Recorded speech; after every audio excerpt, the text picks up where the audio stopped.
उपासक इन 10 बातों से अपने आराध्य देव में बहुत गाढ़ भाव प्राप्त कर लेता है। अगर ये 10 बातें उपासक के जीवन में रहीं तो अपने आराध्य देव में वो गाढ़ भाव कैसी भी बाहर से परिस्थिति हो, आराध्य देव से वो विमुख नहीं हो सकता। एक क्षण के लिए भी अपने आराध्य देव से वृत्ति नहीं हटेगी। पहला है सम्मान, अपने आराध्य देव का सम्मान। आराध्य देव का सम्मान तो प्राय सभी करते हैं, जो भी उपासक होते हैं, पर यहां एक संकेत है, आराध्य देव के समकक्ष किसी को भी ना विराजमान करना। ध्यान रखना, अपने आराध्य देव के बराबर ना हमारे हृदय में किसी का स्थान हो और ना हमारे सिंहासन में किसी का स्थान हो। यही हमारी अनन्य उपासना है। आचार्य, गुरुदेव, आराध्य देव एक ही है।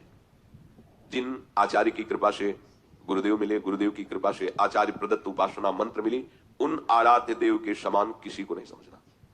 भाव पुष्ट करने के लिए आराध्य देव में अपनी सर्वश्रेष्ठता का भाव होना चाहिए।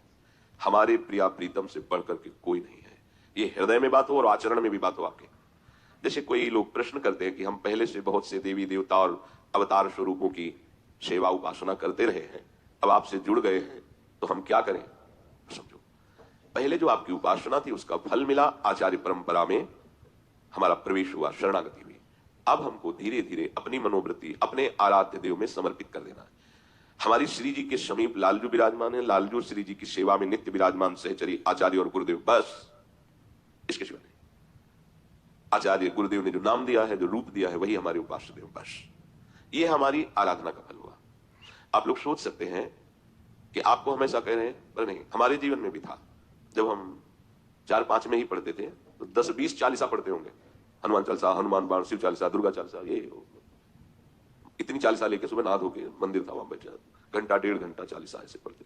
रामचरितमानस तो हमारा आहार ही था, श्रीमद् भागवत प्राण थे। इन्हीं सबकी कृपा से छोटी अवस्था में वैराग्य हुआ कि जीवन का लक्ष्य भगवत प्राप्ति है। ऐसा परमाणु माहौल था भक्ति का, जिससे ऐसे संस्कार है। उपास्य देव बने भगवान शंकर और जगदम्बा, और ऐसी अनन्यता उन्हीं के द्वारा दी गई कि ना तो हमारे हृदय में और कुछ किसी के प्रति, ना बाहर व्यवहार में, चाहे जितना बढ़िया मंदिर और शोभा हो, सीधे विश्वनाथ जी बस, शंकर जी की बस अनन्य उपासना। उस उपासना का फल मिला, उपास्य देव ने हमें वृंदावन दिया, महारानी जी के चरणों की शरणागति दी। अब जिस दिन से श्री जी के शरण में हुए, एक चुल्लू जल भी महादेव जी को नहीं चढ़ाया। कभी ऐसा नहीं कि कहीं आज शिवरात्रि है शिवालय चलते, अनन्य उपासना, अपार कृपा भगवान शिव की हम लोग, आज भी उनकी कृपा से ही हम जहां हैं, उन्हीं की कृपा से है। हमारी सामर्थ्य नहीं थी, उन्होंने ही भेजा है इधर, पर जहां उन्होंने भेजा है वह हम अनन्य भाव से, अब नहीं हो सकता। धाम नाम रूप लीला जो हमें दिया गया, अब आजीवन। गुरुदेव ने जब विरक्त भेष दिया तो काशाय वस्त्र हटाकर नीचे सफेद मार के ऊपर पीला, महाराज जी भी पीला ही ओढ़ते थे। इसके बाद आजीवन के लिए वही पोशाक, उनकी हम होड़ थोड़ी करनी है, हमें जो मिला है आजीवन उसका निर्वाह करना है।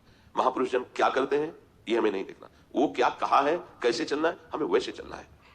हमारे गुरुदेव के द्वारा दिए गए आराध्य देव मंत्र और उपासना के समान त्रिभुवन में कुछ नहीं, ये हर उपासक के हृदय में हो जाना चाहिए। प्रभु का सम्मान, अपने आराध्य देव का सम्मान। जय बार सिंहासन के सामने से निकले उतनी बार प्रणाम करें, जैसे यहां से निकल रहे हैं हाथ जोड़, दाहिने करके निकले।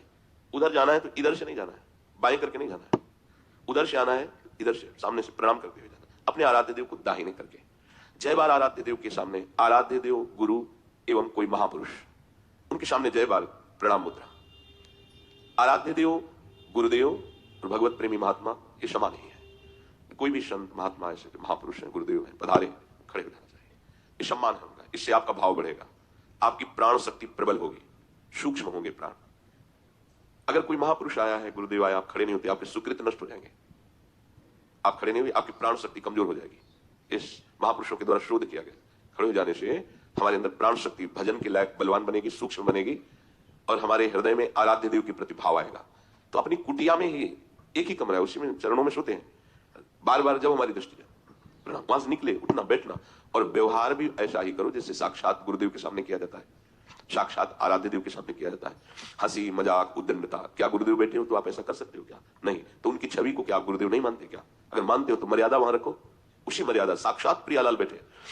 कई बार सुनाया है, श्री जी का राजभोग करके सदगुरुदेव भगवान ने शयन करा दिया, और लाडली कुंज में 20-22 वर्ष पहले की बात, लोहे का दरवाजा था, लोहे के दरवाजे कितना भी संभाल के करो भट्ट से हो ही जाता है, और अचानक एकदम असावधानी से ज्यादा से भट्ट से हो गया। महाराज जी एकदम दौड़ के आए, जानते हो श्री जी को सहन कराया, ये आवाज कैसे दरवाजे की, हृदय एकदम, कितना प्यार है श्री जी से, कितना प्यार है। हमारे श्री जी सो रहे हैं, तुमने दरवाजा कैसे खटखटा दिया। ऐसा व्यवहार नहीं होना चाहिए कि छवि है, अगर सहन करा तो जैसे अपना कोई बहुत प्यारा सहन कर रहा होता है, कैसे धीरे धीरे पैर रख के निकलना, आवाज न करना। ऐसे हम हर व्यवहार वर्तमान में प्रगट लाडली लाल की सेवा हो रही ऐसा मान करके करें, मनमानी व्यवहार आचरण नहीं। सम्मान, जितनी बार अपने गुरु